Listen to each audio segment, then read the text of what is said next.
What if the next world war has already begun? Right now, tensions around the world are rising faster than at any point in the last 20 years. Military forces are mobilizing, missiles are being launched, and global powers are watching each other more closely than ever. Some experts are beginning to ask a chilling question. Are we witnessing the early stages of World War III?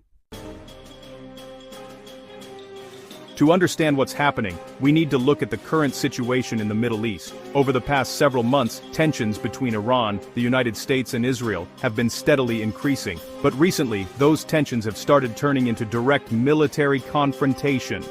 Airstrikes, missile launches, and drone attacks are becoming more frequent across the region. And each new attack risks triggering something much larger. It began with a series of military operations targeting strategic locations connected to Iran's military and nuclear infrastructure.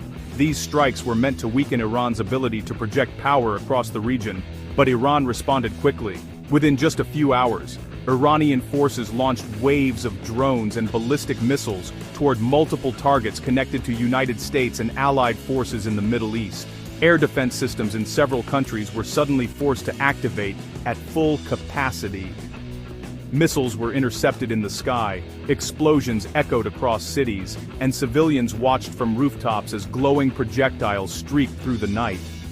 Some of the attacks were aimed at military bases, while others targeted strategic energy infrastructure.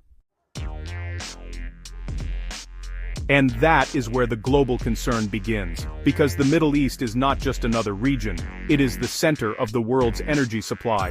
Large portions of global oil production come from this area, and a huge amount of that oil travels through a narrow waterway known as the Strait of Hormuz. Nearly 1/3 of the world's oil shipments pass through this route. If that passage becomes unsafe, the impact would be felt across the entire global economy. Oil prices would spike, shipping routes would be disrupted, and countries thousands of miles away would feel the consequences. But the danger does not stop there. Another factor making the situation extremely dangerous is the involvement of powerful alliances. The United States is connected to NATO and several Middle Eastern partners. Iran, on the other hand, has strategic relationships with countries such as Russia and China. If the conflict continues to escalate, there is a real possibility that more countries could become involved. And, history shows us something important. World wars rarely begin suddenly. They begin with regional conflicts that slowly expand as alliances activate. That is exactly how the First World War began. A single regional crisis eventually pulled dozens of nations into a global conflict. Today, the situation feels uncomfortably similar. Military bases across the region are now on high alert. Warships are being positioned in strategic locations. Fighter jets patrol the skies day and night. Defense systems remain ready to intercept incoming threats at any moment. Even commercial airlines have begun rerouting flights away from certain areas due to security concerns. Meanwhile, global financial markets are reacting with uncertainty. Whenever geopolitical tensions rise, investors begin to worry about stability. And right now, stability is exactly what the world seems to be losing. But perhaps the most worrying aspect of this situation is how quickly modern warfare can escalate. In previous centuries, wars developed slowly. Today, technology has changed everything.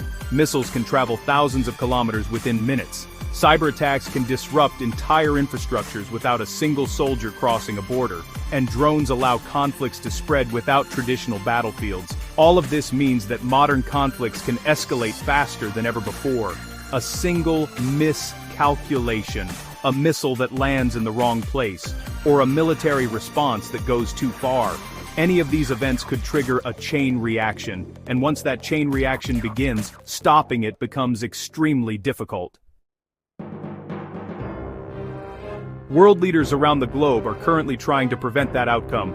Diplomatic efforts are ongoing behind closed doors. Negotiations are taking place between governments, and many countries are calling for de-escalation. But at the same time, military preparations continue, which shows how fragile the current situation really is. For now, the world stands at a crossroads. One path leads toward diplomacy and stability. The other path leads toward escalation and potentially a much larger war. No one can say with certainty what will happen next, but one thing is clear. The geopolitical tensions we are seeing today are among the most dangerous the world has faced in decades, and if the situation continues to escalate, history may one day look back at this moment as the beginning of something far bigger. The real question now is not just whether conflict will continue. The real question is, who will be drawn into it next, and how far will it go?